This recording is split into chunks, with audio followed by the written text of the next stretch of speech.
अवधूत चिंतन श्री गुरुदेव दत्त श्री स्वामी समर्थ. तुमच्या सगळ्यांचे आपल्या चॅनेलमध्ये मनापासून स्वागत आहे. उद्या आहे गतहरी अमावस्या म्हणजेच आषाढ अमावस्या. अमावस्या म्हटलं तर आपल्या आयुष्यातील जी काही निगेटिव्हिटी आहे ना, तर ती बाहेर काढण्याचा दिवस. आणि उद्या तर आषाढी अमावस्या, गतहरी अमावस्या किंवा दिव्यांची आवस आपण ज्याला म्हणतो, अतिशय महत्त्वाचा दिवस. पण तुमच्या आयुष्यातील या अडचणींमुळे तुम्हाला केलेल्या सेवेचं फळ अजिबात मिळणार नाही. ते काय, तेच या आजच्या व्हिडिओमध्ये बघणार आहोत. तर सुरुवात करूया. गतहरी अमावस्याचा अर्थ काय आहे? तर या दिवशी आपण परमेश्वराला एक वचन देतो, जे काही मी खाल्लं आहे, जे काही मी पिलं आहे, ज्या गोष्टी माझ्याकडून घडल्या आहे वाईट, त्याचा मी त्याग करत आहे. जे गत आहे, ते घडलं आहे, ते हरण कर हे परमेश्वरा, असं आपण देवाला वचन देत असतो. देवाला साकडं घालत असतो की मी आजपर्यंत जो मांसाहार केला होता त्याचा मी त्याग करत आहे. म्हणून तर श्रावणात खरं तर मांसाहार वर्ज्य असतो. किंवा माझ्याकडून काही चुकीचं पिलं गेलं असेल त्याचाही मी त्याग करत आहे, असं आपण परमेश्वराला वचन देत असतो. श्री गुरुदेव दत्त तर हे वचन आपण जेव्हा देवाला देत असतो त्याचा दिवशी मांसाहार करणं कितपत योग्य आहे बघा. कोणी किती खावं, कसं खावं, काय खावं, हा प्रत्येकाचा डेफिनेटली वैयक्तिक प्रश्न आहे. पण जेव्हा तुम्ही दिव्यांची आवाज आहे, दिव्यांची पूजा तुम्ही करता, तुम्ही लक्ष्मी मातेची पूजा करता आणि तुमच्या घरातले मस्त खाऊन पिऊन त्या सेवेला काय अर्थ आहे का सांगा बरं. मग तुम्ही ते जीव तोडून जी सेवा करता त्याचं फळ तुम्हाला मिळेल का?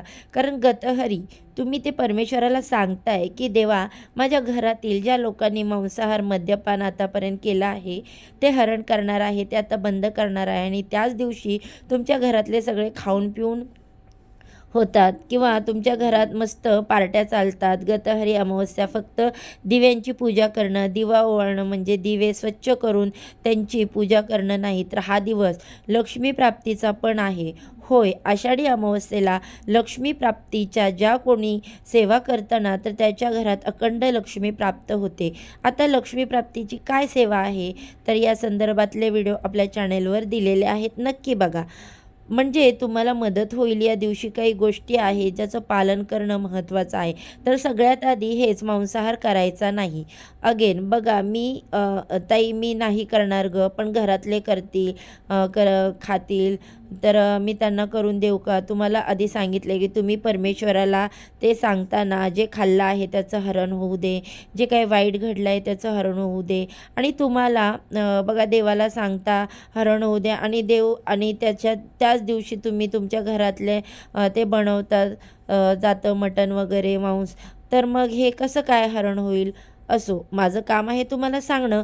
कोणी किती पाळावं, कसं पाळावं, हा प्रत्येकाचा वैयक्तिक प्रश्न आहे. आणि ज्याने तो पाळावा, बाकी परमेश्वर आहेत आपल्यासोबत. त्याचबरोबर गुरुचरित्र ग्रंथातील 36व्या अध्यायामध्ये हेच सांगितलं आहे. आपण महिनाभर बघा, आता तुम्ही काय, मी काय पारायण करत असतो. पारायण चालू आहे आपलं किंवा विष्णू सहस्त्रनाम पाठ चालू आहे, नित्यसेवा चालू आहे, काही ना काही कोणाची ना कोणाची संकल्पयुक्त सेवा चालू आहे. पण अमावस्येच्या दिवशी फराळ अन्न वर्ज्य आहे. अमावस्येच्या दिवशी कोणाच्याच घरचं, माहेरचं सोडलं तर कोणाच्याच घरचं खायचं नाही. कारण अमावस्येचा हा दिवस असा आहे की आपण महिनाभर जे काही कर्म करत असतो, जे काही आपल्याकडून महिनाभर सेवा घडलेली असते, त्याचं जर आपण अमावस्येच्या दिवशी एखाद्याच्या घरचं काहीतरी खाल्लं, कोणीतरी आणून दिलं, घे ग बाई आज काहीतरी, आता समजा उद्या मी खीर करणार आहे माझ्या घरात नैवेद्याला, मग मी कोणाला तरी म्हणेन की खा ग हे. मग आता काय होतं, वर्षभराचं जे काही कर्मफळ आहे आपलं ते बऱ्यापैकी आपल्याकडून कमी होतं. म्हणजे मी कोणाला तरी खायला देणार आहे तर त्याचं ते कमी होतं. आणि शक्यतो अमावस्येला परान्न घेऊ नये, दुसऱ्यांचं घरचं अन्न खाऊ नये. ताई बघा, मी सवासणी बोलवलं आहे, जाऊ शकते का? किंवा ताई हा प्रसाद आहे, देवाचा प्रसाद, तर तो अमृता समान आहे, तो खाल्ल्याने काही होत नाही. पण दुसऱ्याच्या घरचं जेव्हा आपण खातो किंवा काही तर अन्नातून बऱ्यापैकी दोष लागतात. कारण काय आहे ना, एखादा व्यक्ती जेव्हा पदार्थ बनवत असतो, असंख्य विचार चालू असतात. आपण यात स्वयंपाक करताना बघा, किती मन इकडे तिकडे अख्खं गावभर फिरून येतं. आणि मनात कोणाला तरी काहीतरी बोलतो, काहीतरी चालत असतं. मग सगळे गुण त्या अन्नाद्वारे आपल्याला मिळत असतात आणि चुकून माकून जरी अमावस्येला खाल्लं नाही अन्न आपण तर ते दोष लागतात. मग बघा बाहेरचं पण खाणं खायचं नाही का? बघा आपण जेव्हा बाहेरचं खातो तेव्हा पैसे देऊन खात असतो. आपण पण एखाद्या मैत्रिणीकडे गेलो किंवा कोणीतरी डब्बा आणून दिला तर शक्यतो खाऊ नये असं म्हटलं गेलं आहे. आणि त्याच पद्धतीने बरेच लोक असे पाळतात की अमावस्येच्या दिवशी ना पांढरी मिठाई पण म्हणजे कोणाच्या घरी खाऊ नये. आपण आपली खाऊ शकतो पण कोणाच्या घरची पांढरी मिठाई खाऊ नये. आता पांढरी मग पेढे आले, आता मंदिरातले पेढे चालतात बरं का, पांढरी मिठाई खाऊ नये असं म्हणतात. आता मी तरी म्हणजे अमावस्येच्या दिवशी जर मंदिरात वगैरे गेले, पेढे वगैरे असतात किंवा कुठल्याही मंदिरात गेले तर पेढे वगैरे असतात, तर तो प्रसाद असतो. तर त्यात काही होतं नाही. साक्षात महाराजांचा वलय कवच आहे ते, त्याने आपल्याला काहीच होणार नाही. पण कुणीतरी काहीतरी आणून दिलं तर शक्यतो ते खाऊ नये. आता अमावस्येच्या दिवशी मी तुम्हाला आधी सांगते, उद्या म्हसोबाच्या नावाने नारळ फोडा. उद्या म्हसोबाच्या नावाने नारळ फोडा. कसं फोडायचं, काय फोडायचं तुमच्या हातात आहे. आमच्या जवळपास म्हसोबाचं मंदिर नाही.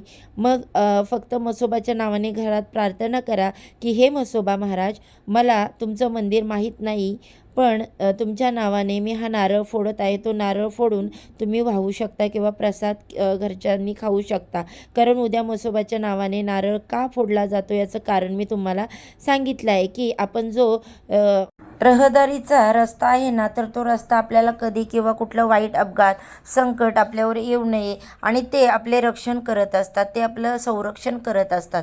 त्यासाठी एक नारळ फोडायचा असतो. तर मग उद्या घरातील घरात कर्त्या पुरुषांनी तो नारळ फोडला तर अतिउत्तम. आणि जर नसेल तर खरं तर महिला कधीच नारळ फोडत नाहीत. पण जर ते नसेल, कुठल्या गावाला असतील, तर तुम्ही तुमच्या मुलांकडून फोडून घेऊ शकता. मुलं पण नसेल तर म्हसोबा महाराजांच्या मंदिरात जाऊन लांबून दर्शन घेऊन तुमच्याकडे जर गुळ फुटाणे अर्पण करायचे असेल किंवा दही भाताचं नैवेद्यसुद्धा म्हसोबाला अर्पण करतात. अख्खा महिनाभर केला नसेल तर उद्या तरी दही भाताचा नैवेद्य म्हसोबा महाराजांना अर्पण करा. अगदी जवळच्या जवळ तरी लांब मंदिर आहे ना, इथे कुठे मी मनातल्या मनात प्रार्थना करायची की हे म्हसोबा महाराज, मी इतक्या लांब तुमच्या दर्शनासाठी नैवेद्य घेऊन येऊ शकत नाही, इथेच मी तुम्हाला नैवेद्य अर्पण करत आहे, त्याचा स्वीकार तुम्ही करा. अशी प्रार्थना करून जवळपास कोणी दादा, काका, मामा असेल तर त्यांच्याकडून नारळ फोडून घ्यावा आणि ते सगळ्यांनी प्रसाद म्हणून खावा. म्हसोबा महाराज आपला येता जाता ते आपलं खूप संरक्षण करत असतात. बऱ्याच मळ्यांमध्ये, जमिनींमध्ये ज्यांच्या जमिनी आहेत ना, तिथे म्हसोबा महाराजांचे मंदिर असतं. मानपान करतात. दरवर्षी अमावस्येला त्याचा मानपान केला जातो. खरं तर दर महिन्यात केला पाहिजे, पण आपल्याकडं तेवढं होत नाही. पण वर्षाला तरी करा. तर उद्या ही सेवा मात्र तुम्ही दिवसभर कधी करू शकता, चुकवू नका. तर आजच्यासाठी फक्त इतकीच झालेली सेवा स्वामी महाराजांच्या चरणी मी रुजू करते आणि आजचा व्हिडिओ इथेच थांबवते. आवडला तर लाईक, शेअर, सबस्क्राईब करा. भेटूया परत अशाच एका नवीन व्हिडिओमध्ये.